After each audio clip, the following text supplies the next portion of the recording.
നമ്മൾ എന്തെങ്കിലും ഉപദ്രവത്തിന് നമ്മുടെ വീട്ടിലല്ലാതെ എവിടെയെങ്കിലും നമ്മൾ ഇരിക്കുന്നു, ഇങ്ങോട്ട് വന്ന് കയറിക്കോളുക ഓരോന്ന്. അമ്മ തന്നെ അവിടെ ഇരിക്കുമ്പം എന്തോ പ്ലാമൂട്ടിലെ അവൻ വിളിച്ചു ചോദിക്കുക എന്താ കാശ് കൊണ്ട് തരാൻ.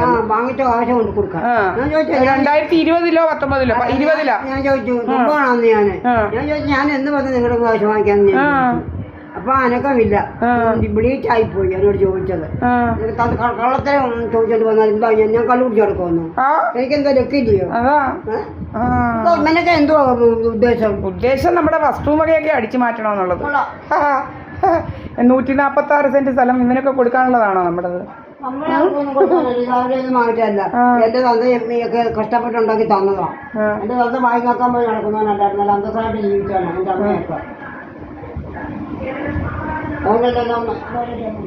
അത് പുങ്കിളി എന്ന് പറയുന്ന ആൾക്കാർ. ഞാൻ 1-ാം തരം മുതലുള്ള വീട്ടിലെ എന്റെ അമ്മയും എന്റെ അച്ഛനും അല്ലാതെ ഒന്നും ഇല്ലാത്തതല്ല.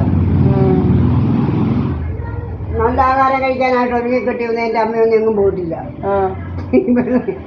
നല്ല ആഹാരം കഴിക്കാൻ വേണ്ടി വേഷം കെട്ടി പോകുന്നവരൊക്കെ ഇവരൊക്കെയാ. എന്റെ അമ്മ എന്റെ വീട്ടിൽ ഇരുന്നിട്ടേ ഉള്ളൂ. ജോലിയൊന്നും ഇല്ല, അവിടെ വീട്ടിൽ കിടന്ന് ഉറങ്ങും. എന്നെ പോലെ ഇപ്പൊ നേരത്തെ കാലത്തെ ജോലിയും ചെയ്തേച്ചേ കിടന്നുറങ്ങും. അച്ഛൻ രാവിലെ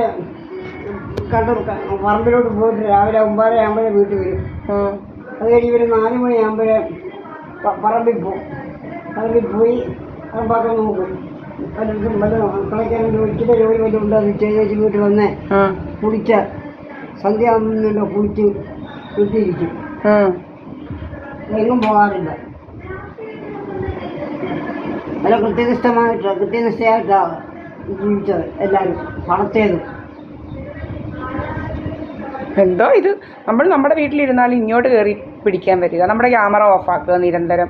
എന്ത് രോഗമാണെന്ന് അറിയത്തില്ല. ഇപ്പോൾ 2 പ്രാവശ്യം വെളിയിലത്തെ ഓഫ് ചെയ്ത്, 1 പ്രാവശ്യം ഇവിടുത്തെ ഓഫ് ചെയ്ത്. നമ്മുടെ വെളിയിലെത്തിയത് അത് എന്തോ ഇൻവെർട്ടറുമായിട്ട് കണക്റ്റഡ് ഓഫ് ആവത്തില്ലല്ലോ. പക്ഷെ എന്തോ ചെയ്ത് ഇത് ഓഫ് ചെയ്യുന്നത് അതൊക്കെ നമുക്ക് എഴുതിയിട്ടുണ്ടല്ലോ.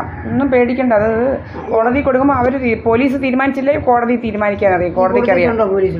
കാരണം നമ്മൾ നാളെ കൊണ്ട് കൊടുക്കാം, നാളെ മറ്റന്നാളെ കൊണ്ട് കൊടുക്കണം. കുറച്ചും നല്ലപോലെ എഴുതാനുണ്ട്. ഇതെല്ലാം അങ്ങോട്ട് എഴുതി കൊണ്ട് കൊടുക്കുന്നതാണ്. കൃത്യമായിട്ട് എഴുതണം.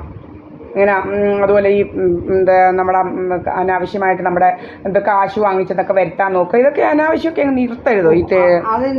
എല്ലാം അതിനൊക്കെ ഇവൻ എന്തിനാ എന്നെ പിടിക്കേണ്ട കാര്യം?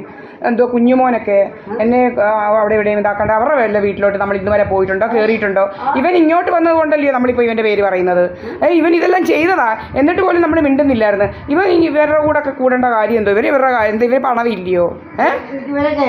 ഇവരുടെയൊക്കെ വീട്ടുകാർ